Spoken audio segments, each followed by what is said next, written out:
So, ito na lang muna yung dadalhin natin kasi ito lang makaya ko. Oo. Ayun, kakauwi ko lang galing ng eskwelahan at dahil 3 PM pa lang, tutulong muna tayo doon sa paghahakot ng kahoy papunta sa inuulingan namin. So, ayun, magbibihis lang ako and pagkatapos noon pupunta na ako doon.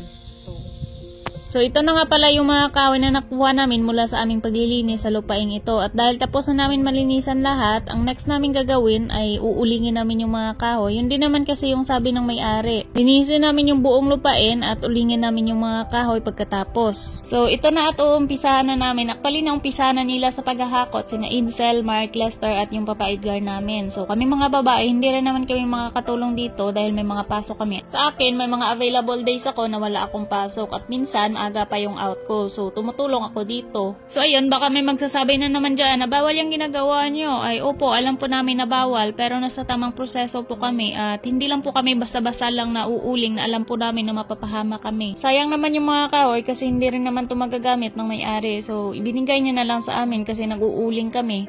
So, papunta na ako doon sa paghahakutan namin ng kahoy and doon sina Edsel, yung stepfather ko, tsaka isa kong pamangkin. So, ayan sila. So, tutulong na rin tayo. So, ayun, dito ay pinagtutulungan nila yung isang puno ng Madre de Cacao kung tawagin sa amin. Kailangan talaga nila pagtutulungan kasi sobrang bigat. Siguro sintinyan na yung puno na iyon. Mga 100 years na ata. At ngayon lang talaga naputol yung pinakapuno niya. 4 na sila dyan ang nagtutulungan. Si Lester, yung stepfather ko, si Edsel at saka si Mark. Pero hindi talaga nila nakayanan. Hindi umabot doon sa lalagyan namin ng kahoy kung saan kami nag-uuling. At ayan, may natira pa ng isang puno at pagtutulungan din nila yan. Inuna lang nila yung isa. At ayan, pasigzag-sigzag sila ng lakad kasi parang hindi na talaga nila kaya na idalhin pa doon sa pag-uulingan namin. At ayan, nilagay muna nila kasi hindi na talaga kaya at binalik nila yung isang puno at pagtutulungan ulit papunta doon sa inuulingan namin. So, ayan yung pangalawang puno.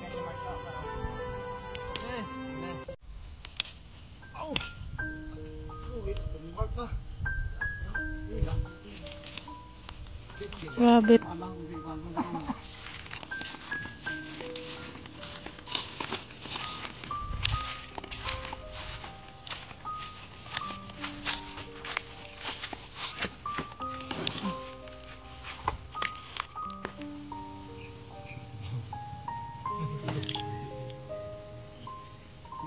So, habang naghahakot sila dyan ng mga malalaking puno, ako naman ay, syempre, maghahakot din tayo ng mga maliliit lang na sanga. Yung kaya lang natin pasanit.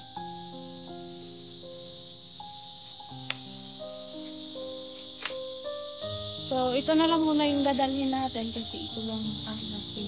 Diyan ko pa dadalhin sa kabila. Ayan, kung makikita nyo, may mga kahoy dyan na tumpok-tumpok. Diyan ko pa dadalhin. Ayan. So, ayan sila. Ayan, pinagtutulungan nila yung malaking puno.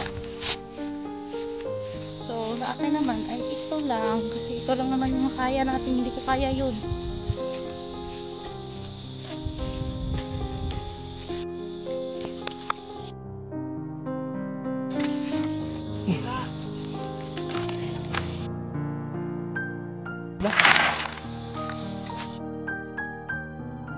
So, dyan ko pa kinukuha yung mga kahoy na pinahakot ko.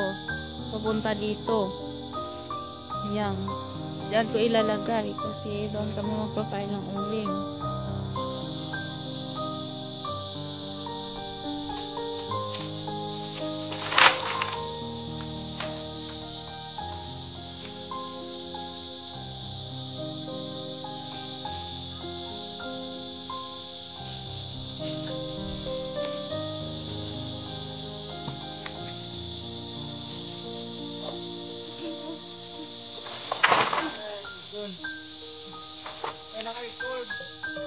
So, uulitin ko lang po ulit ha, yung mga kahoy na pinutol namin or yung uulingin namin ng mga kahoy ay may pahintulot pa ito sa may-ari.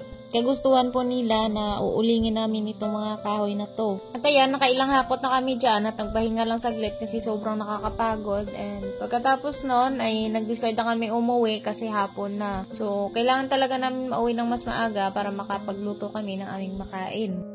So, pauwi na. Bukas na naman kasi hapon. So, hanggang dito lang muna. Maraming salamat po ulit sa mga taong patuloy na sumusuporta sa amin. Maraming salamat po talaga. Shoutout po sa inyong lahat. Mag-ingat po kayo palagi at God bless po.